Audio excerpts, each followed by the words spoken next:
Et bonjour à toutes et à tous, c'est Killer Raccoon de retour pour une nouvelle vidéo. Aujourd'hui, je vais vous présenter un deck qui, comment dire, est bon sur papier, hein, c'est un bon deck, hein, c'est un bon démoniste, c'est pas le plus représenté, c'est pas le plus sous-présenté, c'est un démoniste qui est correct. C'est le Pain Block. Alors cette version, c'est la version de King's Bounty. C'est un deck qui va avoir tendance à vouloir... Je vais rien dire et vous allez voir. Alors là on affronte Shaman, un Shaman qui est relativement le pire match-up je pense, hein, ça, il va tendance à vouloir te gérer jusqu'au bout. Hop là, bon.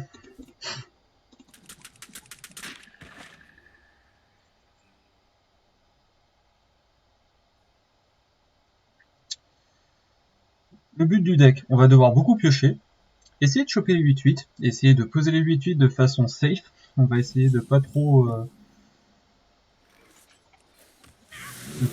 être dangereux non plus. Alors, la version de King's Bounty est un peu spéciale. Il joue Profanation, c'est pour contrer peut-être certains agros. Ah, nickel, nickel. Bon, ouais. Bah, écoutez, hein, c'est un début de partie qui se passe sur les chapeaux de roue.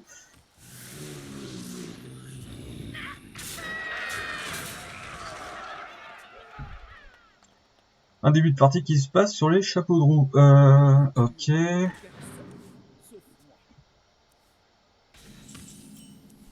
Là, notre adversaire a quand même fait une sacrée erreur. Hein. Il n'y a pas à se le cacher.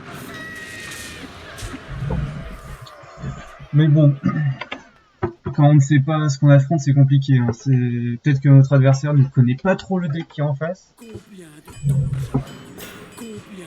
Ok.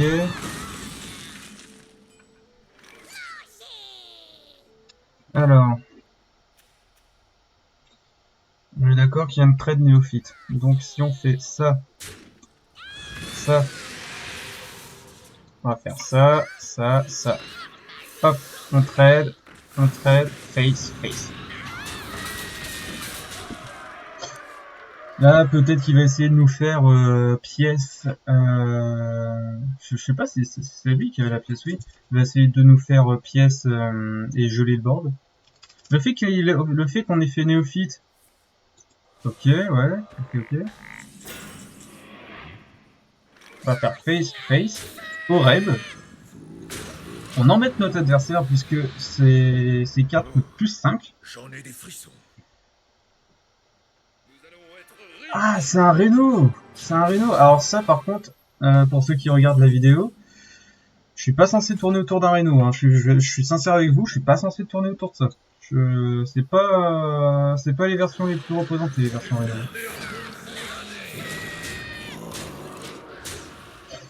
Moi, là, j'attends qu'il me gèle le board. J'attends qu'il me gèle le board avec impatience. Je veux qu'il me gèle le board.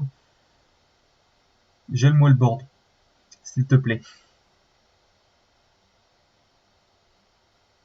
Trade. Merci, merci. Et vous allez voir le plaisir que c'est en wild de devoir faire ça. Hop. C'est un élémentaire qui enlève tout gel. Donc, et voilà.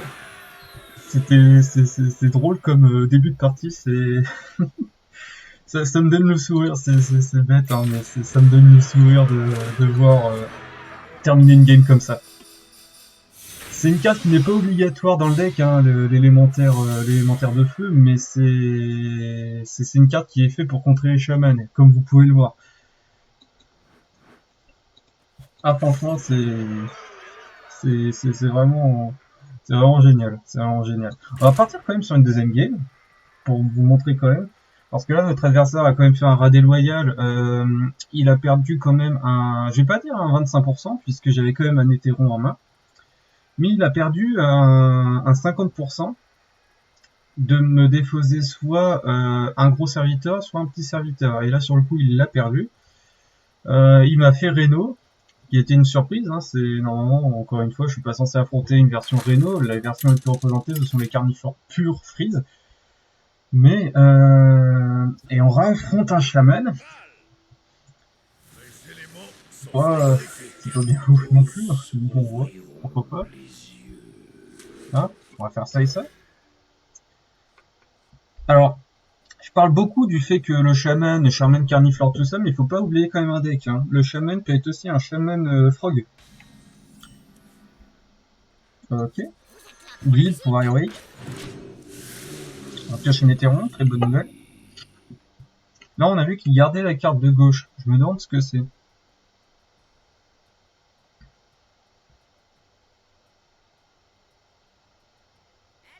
Bon, bah, c'était vendeuse. Hein. Il devait commencer sur un tour 1.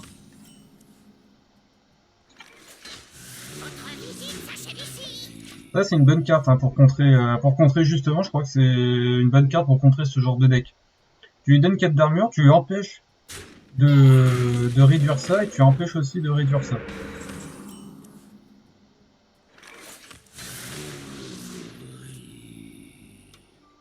Je vais pas faire plus, je vais vous expliquer pourquoi. Là, il va peut-être me poser du board, tout ça.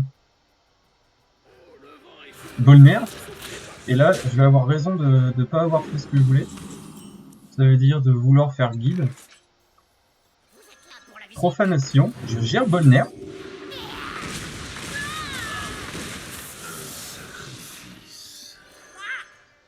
Et on fait ça.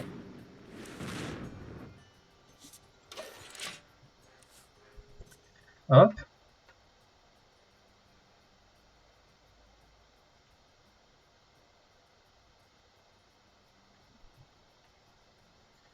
Est-ce qu'on va pouvoir poser un beau tour ce tour-ci? Je sais pas. Peut-être.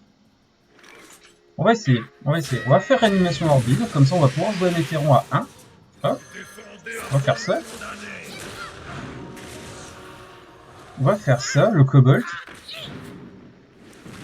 Et on va faire guide pour héroïque. Hop. Et on passe là-bas.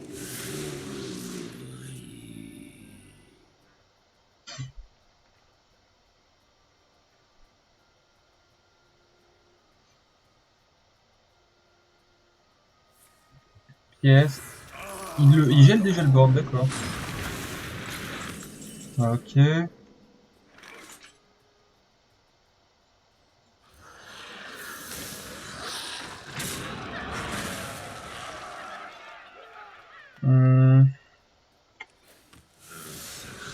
Ok, bon. Je suis pas dans la meilleure des postures. Le hara. La nature n'attend personne, sauf moi. On va faire Gnoll, qu'on vient de top deck. On va faire ça. On va trade. On va faire pour héroïque. Et on va faire ça.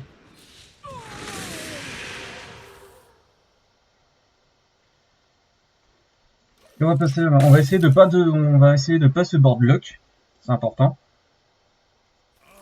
Encore un garde. Hey. Je vous ai dit à la vidéo de. Enfin à la vidéo. Au match d'avant que c'était important. Enfin, non, c'est pas qu'il était important. Qu'il va essayer de passer son temps à nous gel. Voilà ce que je voulais dire. On va faire au rêve. On va faire balai. On va trade. Et je pense que c'est bon, il peut arrêter de nous geler là. Je pense que. Parce que là, il nous a quand même fait 2 LM, un perroquet.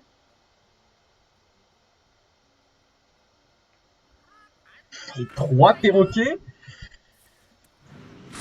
Vous voyez à quel point c'est pénible, hein. Je n'invente rien, hein. C'est le match qui se passe est pas une blague. Hein.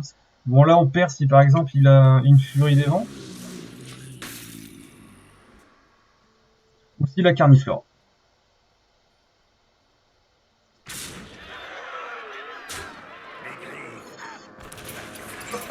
On a perdu parce que comme j'ai pu vous le dire, hein, notre adversaire a passé son temps à vouloir nous geler. Malgré le fait que j'ai pas essayé de vouloir mal jouer, hein, je pense que mes plays ont été corrects.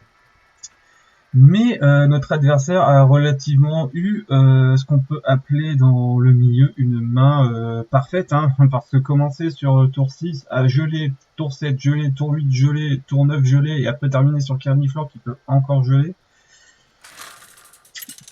c'est très très chiant, hein, je vais pas vous mentir, c'est très très chiant. Un prêtre, ok, prêtre. Prêtre, qu'est-ce que ça peut être? Prêtre, ça peut être prêtre ombre, ça peut être prêtre combo. On va balancer géant de chair et réanimation. Non, on va garder réanimation, au cas si c'est un prêtre ombre.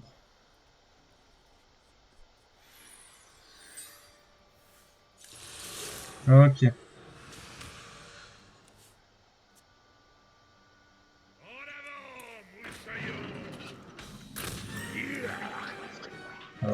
Ok. On n'a pas une main dégueulasse non plus, hein. Il n'y a pas à se le cacher.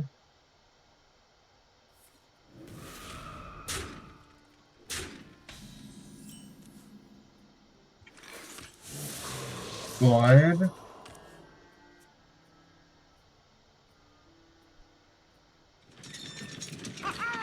Canon pirate, ok.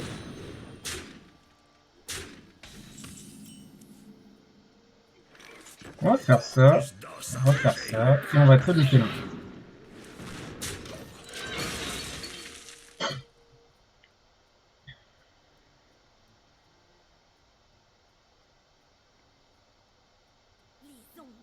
Ok, je pense que notre adversaire va essayer de nous tuer plus rapidement. Heureusement et Dieu merci, ce genre de choses existe avec l'imitation.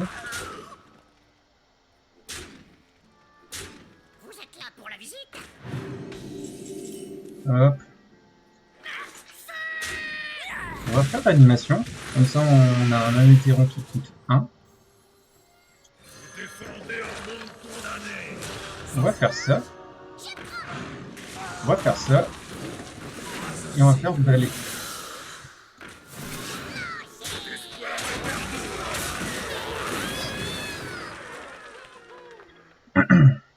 Bon.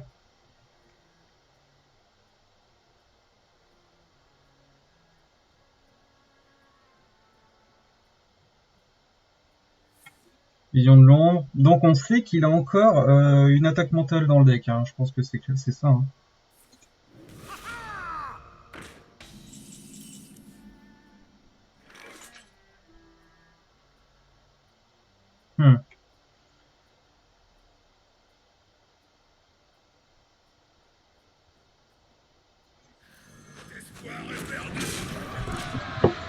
Ça va être quelque chose de serré. Ça va être quelque chose de très serré. Pour moi, il a 2 attaques mentales. Pour moi, il a clairement 2 attaques mentales. Bon, ok, c'était juste des Victus, d'accord.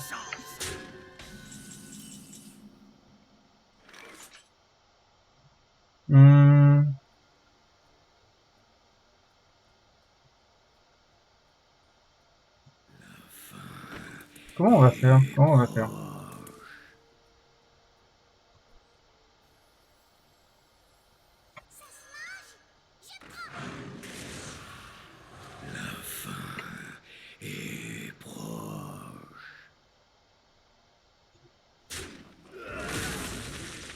Pas évident. C'est pas évident parce que je suis mort sur 2 attaques mentales.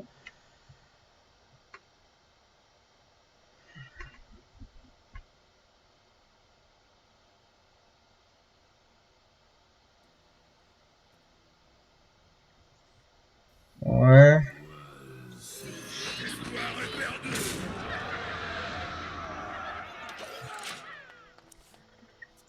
Je suis quand même mort sur 2 attaques mentales. Hein. C'est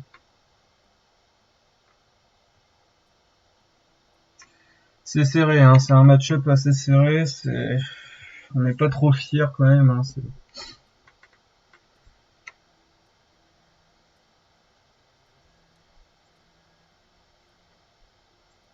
On n'est pas trop fiers d'avoir ça en face.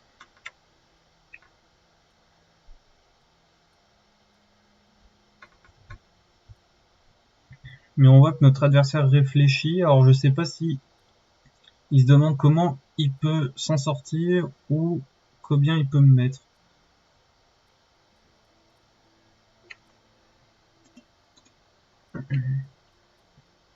Pour moi, il a récupéré une attaque mentale qui est ici. Ça doit se jouer à peu près sur les 2 cartes qui est ici. Je dois choisir vite. Les preux. Ok. Guide. Je pense que là, on la perd pas. Je pense que là, on la perd plus, en tout cas. Ça.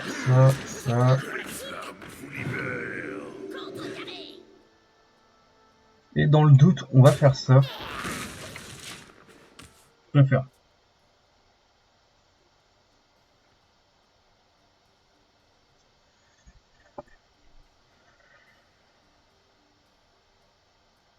C'est assez serré, hein. Ça, tu vois, vous voyez, on est obligé quand même d'avoir assez de réflexion, de se dire qu'est-ce qui peut être bon, qu'est-ce qui va être, je suis désolé, que vont être les meilleurs plays plutôt, que vont être les meilleurs plays pour pouvoir bien jouer correctement.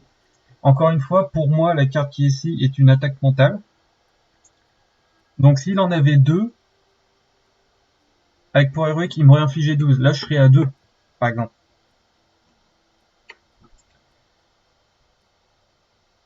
Je pense que notre adversaire a concede, hein, c'est... Je pense qu'il a capitulé. Je dois choisir vite. Je pense que notre adversaire est parti, hein, c'est... Il pouvait pas gagner, c'est... Ah non, il... Ok, vous voyez bien, c'était bien une attaque mentale. Et là, on a gagné.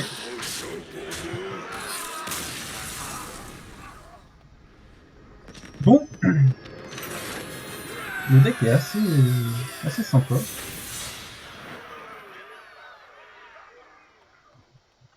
Bon. Le Painlock. Alors, le Painlock. Le Painlock, en règle générale, c'est une version... la version qui est ici est peut-être la version la plus courante. Si vous êtes dans une méta où vous n'affrontez pas trop de spells, vous pouvez enlever Oreb et Néophyte, mais je vous conseille quand même de les laisser. Ça reste quand même des cartes fortes. Tapsing, par contre, n'est pas obligatoire. Hein. Il y en a qui jouent avec, il y en a qui jouent sans. Lui, il a décidé de jouer avec, pourquoi pas. C'est une carte qui permet quand même de l'étal, hein. Un peu de puissance accablante, un sort d'ombre hein, qui met plus 4, x 2, plus 8. Et on fait ça encore 2 fois, ça fait plus 16. Plus 16 dégâts pour un total de 5 mana, voire même 2 si vous l'avez déjà sur le terrain. Ça peut être très très fort. Mettre des gardes champ de bataille hein, avec les géants, tout ça, ça peut être très drôle. Hein, ça peut être très drôle. Hein, c'est une carte qui peut être mise aussi. C'est la brute à piste boom. Hein, c'est aussi un bon choix à avoir dedans. Hein, c'est une bonne chose. Hein, on peut le mettre en remplaçant, je sais pas, par exemple par le souffle du dragon vivant, mais comme vous avez pu le voir. C'est une carte qui est quand même assez bon dedans, donc enfin qui est pas bon, qui est très situationnel, mais qui peut sauver des games. Et ça c'est cool. Ça c'est très très cool. En tout cas, j'espère que la vidéo vous aura plu. Et en attendant la prochaine, hein, je vous dis tchuss et amusez-vous bien.